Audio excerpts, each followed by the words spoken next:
In today's video, we're comparing two powerful tools used in test automation and engineering, LabVIEW and Python. Each has its strengths and weaknesses, and the right choice depends on the specific needs of your project. Let's dive in. Let's begin with LabVIEW's strengths. LabVIEW excels in instrument control and test automation, offering a library of over 7,000 instrument drivers to simplify connectivity with hardware. With its intuitive drag-and-drop interface, LabVIEW makes it easy to design complex test systems visually, making it accessible for engineers without extensive coding experience. Its real-time and FPGA modules allow for precise timing and hardware acceleration, making it ideal for mission-critical and high-speed data acquisition applications.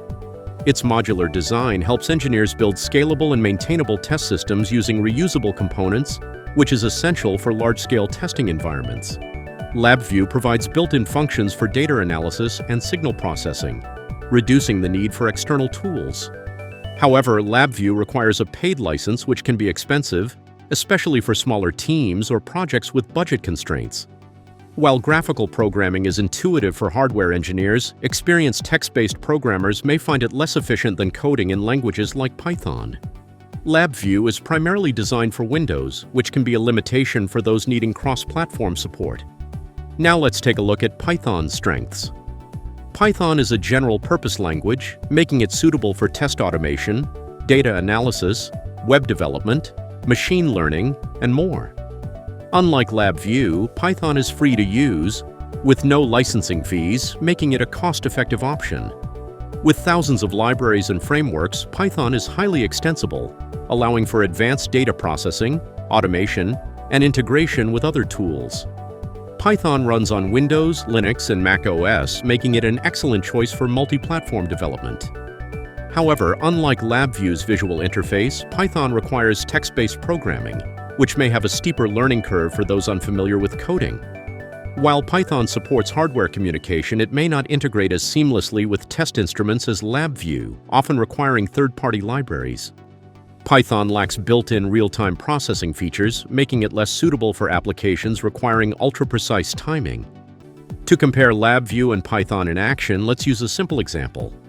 Reading an analog voltage input from a USB-6008 data acquisition device.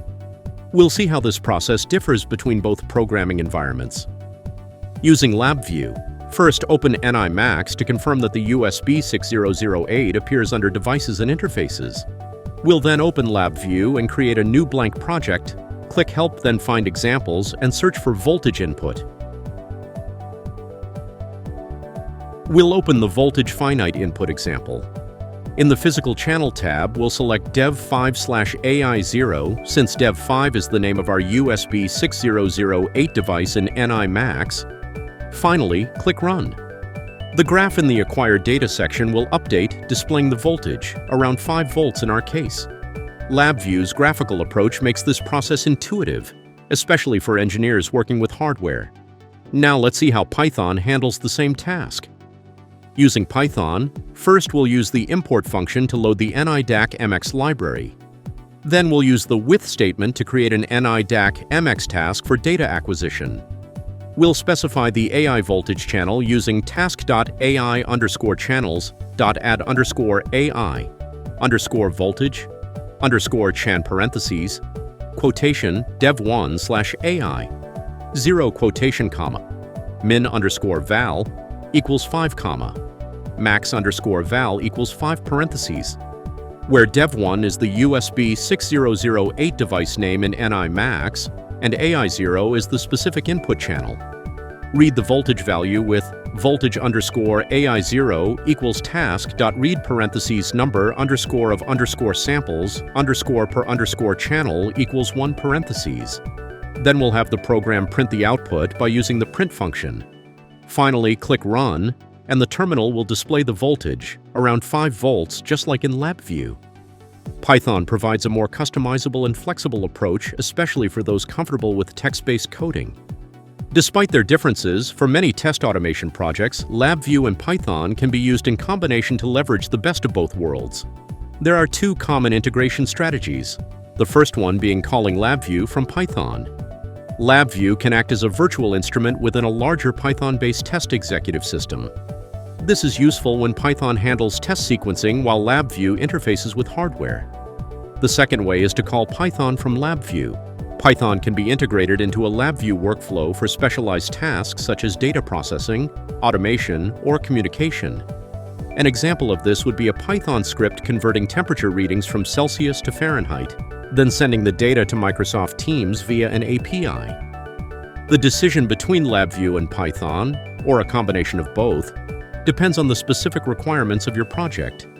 If you need seamless hardware integration, real-time control, and a user-friendly graphical interface, LabVIEW is the better choice. If you prioritize versatility, cost-effectiveness, and a vast open-source ecosystem, Python is the way to go.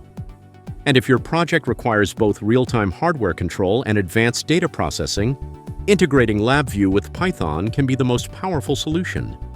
Whatever tool you choose, understanding their strengths and limitations will help you build efficient, scalable, and high-performance test systems. This concludes our comparison of LabVIEW and Python. If you have any additional questions, please visit our website at apexwaves.com, where our dedicated team is ready to provide the support you need. Thank you for watching. Don't forget to like this video and subscribe to our channel for more product highlights, how-tos, and industry insights.